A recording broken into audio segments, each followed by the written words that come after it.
Заплата NT е програма за труд и работна заплата. Да направим един бърз преглед на функциите на програмата. Да започнем от базови данни. Към базовите данни спадат служителите с техните картони, параметри, които позволяват на програмата да изчислява социалните и здравни осигуровки, различни видове номенклатури, които се използват при въвеждането на документи. Тук са данни на фирмата и потребители на програмата. Това са хората, които работят с програмата. Служители. При натискане на служителите се показва екрана за избиране на конкретен служител, като най-напред се показва списъците от всички служители, които до този момент са вкарани в програмата, а от горната част се намират полетата, които се използват за филтър на този списък. Може да се избере директно конкретен служител и да се разгледат неговите данни. Може и да се добави нов служител. Тогава се показва празен екран и този празен екран се попълва поле по поле. Параметри. Параметрите са тези данни, които се използват за смятане на социални, здравни осигуровки, за данък общ доход и така нататък. Те се сменят обикновено в началото на годината и затова са свързани с полето дата, от когато са валидни. Най-напред са данък общ доход, тук са процентите, които се използват при смятането на данък общ доход. Тук са и процентите, които се смятат, с които се смятат социалните осигуровки. Като за всеки вид осигурен има различни проценти. Тези проценти, както и здравните осигуровки и данъци, данък общ доход, се задават в началото на годината от автора на програмата, като в интернет сайта на програмата се публикува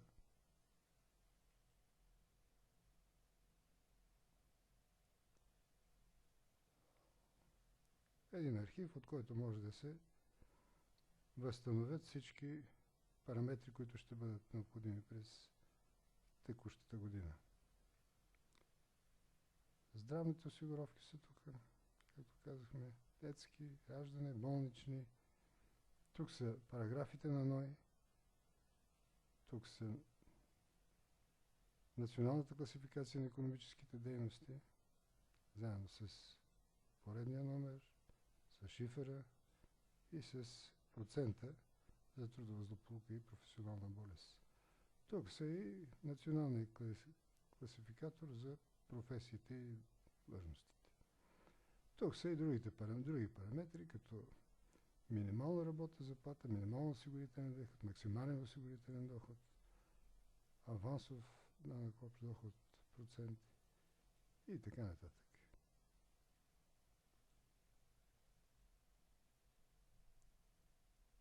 Номенклатури.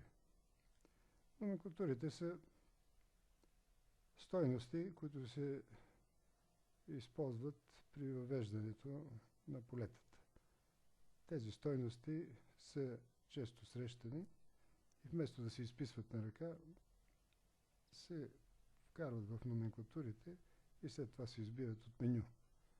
Така е по-лесно, по-бързо и се правят по-малко грешки. Тук се въвеждат в началото на годината официалните празници, тук са обработваните дни, дните за обработване, тук са банките, видовете отпуски,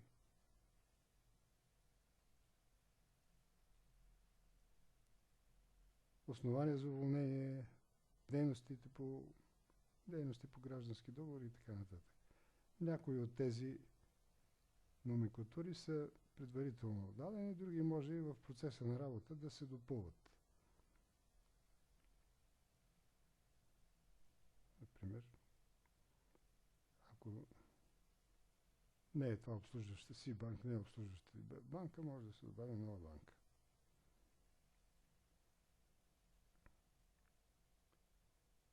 Данни за фирмата. Тук са написани данни за фирмата, която притежава програмата. Тези данни се използват при правенето на декларация 1 и 6. Тук са фирмените адреси, фирмени настройки, фирмените банки, банките на НАП. Обикновено тези данни за фирмите се въвеждат в началото и са относително постоянни. Тук са и потребителите на програмите, значи може да се добави лице, като се каже какъв е тип служител и каква е неговата парола. Когато даден служител активира програмата в началото, програмата ще поиска да се идентифицира, да каже кой е и каква е неговата парола.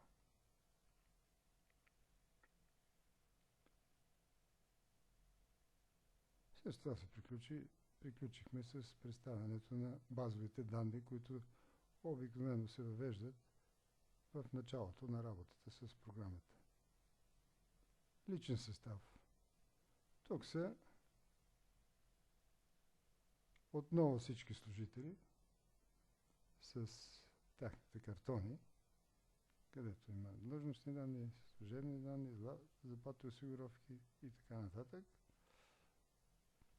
Тук са и трудовите договори на служителите, заедно с допълнителните споразумения и заповед за уволнение на края на трудовия договор. По принцип, най-добре е да се започне работата на системата, като се въведат трудовите договори на служителите. Може да се направи нов договор, а може и да се избере някакъв служител, да се погледне неговия трудов договор. Той обикновено има име, презиме, фамилия, единен граждански номер, адреси, трудов стаж, икономическа дейност, дата на започване, крайна дата и така нататък. След като се въведе трудовия договор, обикновено се преминава към картона на този служител и се въвеждат онези данни, които липсват в трудовия договор.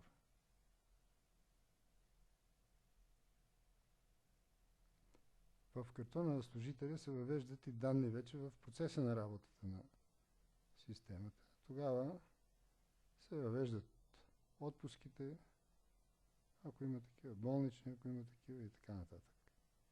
Вече след като се въведат за даден период, на тяхна база и на базата на трудовия договор се правят ведомостите за заплати.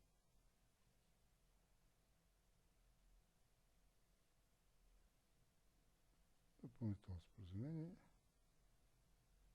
Показва се формата на допълнителното споразумение. Когато има допълнително споразумение към трудовия договор, тази форма се подписва и се разпечатва. От тук ще се вземат допълнителното споразумение, ще се вземат и данни, примерно за нова заплата, нова длъжност и така нататък. Заповедта за уволнение по същия начин, когато даден служител напуска фирмата, той трябва да получи съответна заповед с основание, дати и така нататък. Тази заповед може да се разпечата.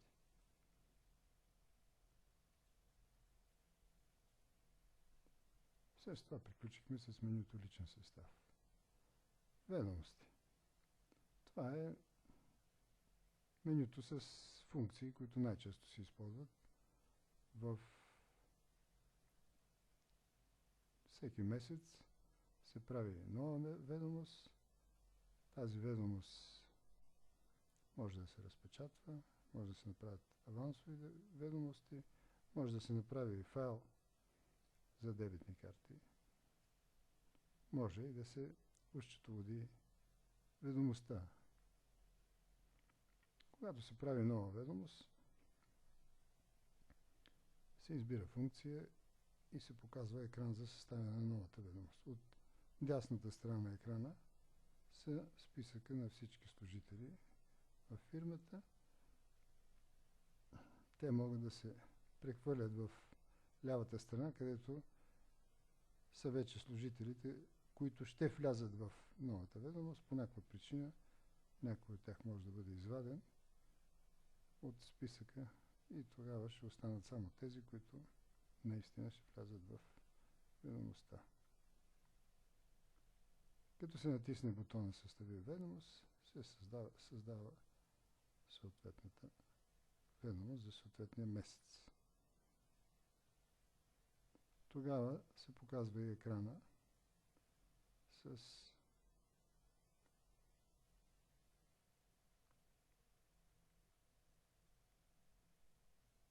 месечната ведомост. Ние можем да направим една ведомост. Нека в тази ведомост влизат всичките служители, да се състави ведомост.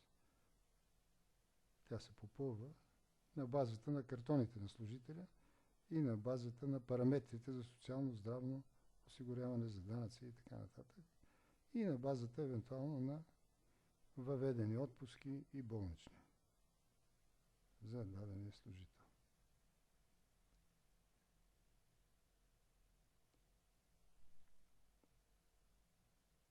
В тази страничка вече са социалните осигуровки, които се плащат служителя с техните проценти и с техните стойности. Здравните осигуровки са в тази табличка. Тук са удръжките, тук са крайните суми. Сума за получаване, евентуално ако има аванс, дебитна карта и така нататък. И накрая са сумите за социално и здравно осигуряване, които се плащат от работодателя. Тук са пенсиите, трудова злополука, професионална болест, безработица и така нататък. Когато се направи дадената ведомост, тя се записва и вече на тая база може да се разпечати ведомостта.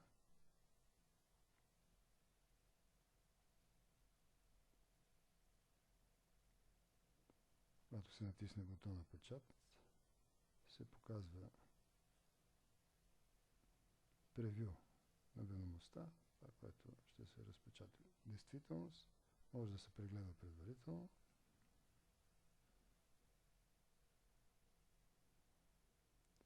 Ако се натисне бутона фишове, ще излезат фишовете на съответните служители, заедно с параметрите и сумите, които влизат в тях. Те също могат да се разпечатат.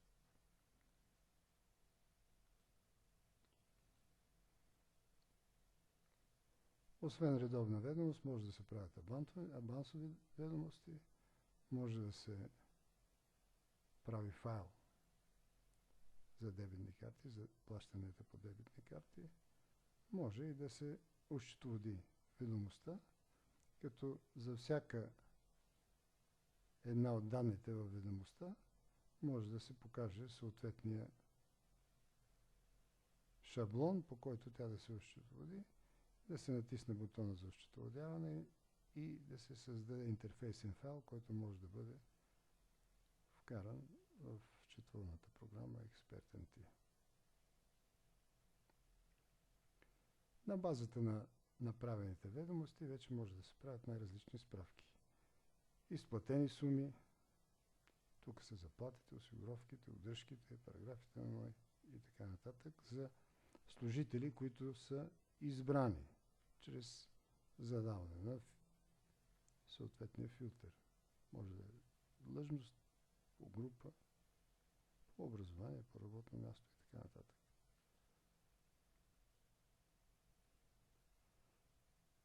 Могат да се правят справки по дни, да се разпечатват осигуровките от работодателя, да се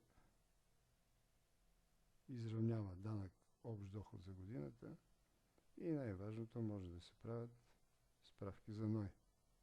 Като тук основното е, че може да се прави файл декларация 1 и декларация 3. Декларация 6.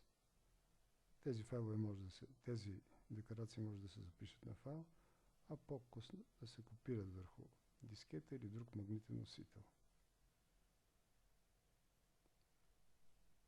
Ако натиснем декларация номер 1, тя се показва на превю като таблица. Може да се прегледат нейните полета и след това да се запише в базата данни. По същия начин може да се прави и декларация 6. Пак излиза най-напред в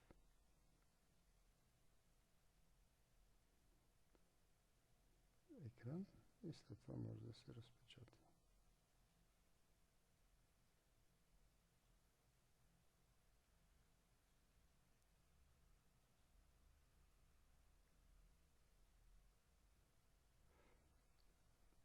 Платежни нареждания искания също може да се правят, като за всеки параграф имаме отделно платежно нареждане.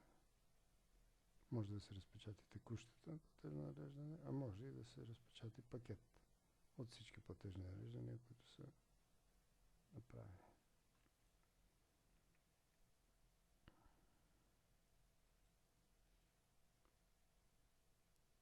Могат да се правят и статистически справки. Това са справките, които се правят. Освен справките, могат да се правят и изходящи документи. Това са най-различни видове служебни бележки, удостоверения при пенсиониране, а тук е уведомлението за нов работник. В менюто граждански договори могат да се регистрират служители по граждански договори, да се описват тяхните договори и да се разпечатат платените суми. Може да се прави годишна справка и да се прави справка за изплатените възнаграждения и осигурителни вноски. Граждански договори, това е лицата по граждански договори, може да се напише ново лице да се въведе, може и да се види това, което вече е въвеждано. За лице по граждански договор също има лични данни, служебни данни, за да се избере начина на осигуряване, а и граждански договори, които са подписани с това лице.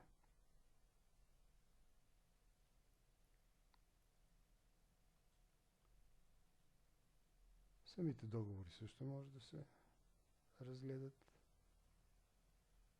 ако вече са направени, а може и да се направят нови, като се попълнят имената на лицето, т.е. то се избира от вече введеното лице, въвеждат се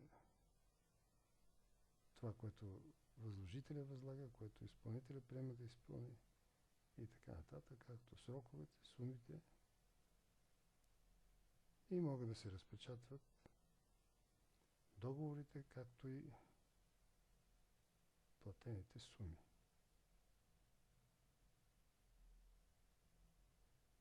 Може да се добави и нова платена сума, само че към този договор не са попълнени всички полета. Отказ. Към гражданските договори има и платени суми.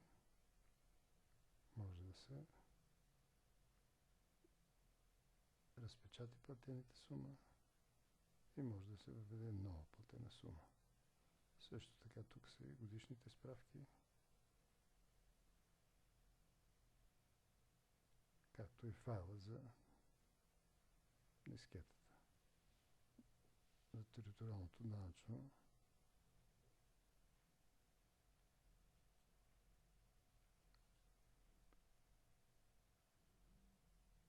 изплатени суми възнаграждения също може да се разпечати и да се направи някакво ограничение на сумите, които са изплатени. Това е по гражданските договори, служители, описват се служителите, договорите и самите суми, като се правят и съответни справки. И последните функции, последното меню е с функциите за архивиране. Тук може да се архивират данните за даден месец, може след време, ако се реши, ако има някаква причина, да се възстанови състоянието към датата на правене на архива. Демонстрационен пример може да се види примерно как са направени съответни ведомости, как са попълнени съответни полета и така нататък. Може да се преминава от месец в месец, от година в година, да се прави нова справка, някоя върху старите данни, ако има нужда. Може да се отваря нов месец и нова година. За всеки месец, отворен месец, вече се правят съответните ведомости, разпечатват се и съответните справки, декларация 1 и декларация 6. Може да се разпечатат и фишове за заплатите в съответния месец. И накрая годишен статус. Тук са показани отворените месеци и датите, за когато са правени съответните архиви. С това показахме най-общо функциите на програмата за AppLatte-NT. Вече по-подробно работата на съответните функции могат да се видят в видеофайловете, направени за начина на работа.